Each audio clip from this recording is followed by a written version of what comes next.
Hi friends, welcome to మన Teju vlogs. ఈ చిన్న చేపలతో కర్రీ వండుకొని తింటే చాలా టేస్ట్ ఉంటాయి. ఈ చేపలు అయితే మొత్తం పొట్టతో ఉన్నాయి, లోపల మొత్తం శన ఉంది.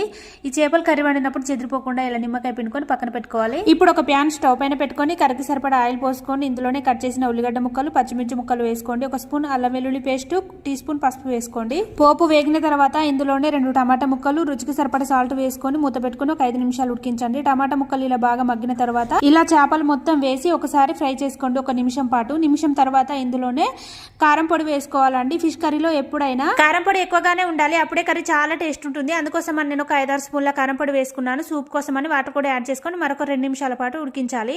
ఇలా ఉడికిన తర్వాత వేంపిన జీలకర్ర, ఆవాలు, మెంతి పొడి వేసుకోవాలి, ధనియాల పొడి వేసుకోవాలి, గరం మసాలా పొడి వేసుకొని మరొక 2 నిమిషాల పాటు ఉడికించండి. చివరిగా కొత్తిమీర వేసుకొని సర్వ్ చేసుకొని తింటే చాలా టేస్ట్ ఉంటుంది ఫిష్ కర్రీ. నా ఫిష్ కర్రీ మీకు కూడా నచ్చిందని అనుకుంటున్నా. అయితే ఒక లైక్ కొట్టండి, నా ఛానల్ సబ్స్క్రైబ్ చేసుకోండి, పక్కనున్న గంట సింబల్ ని గట్టిగా కొట్టండి.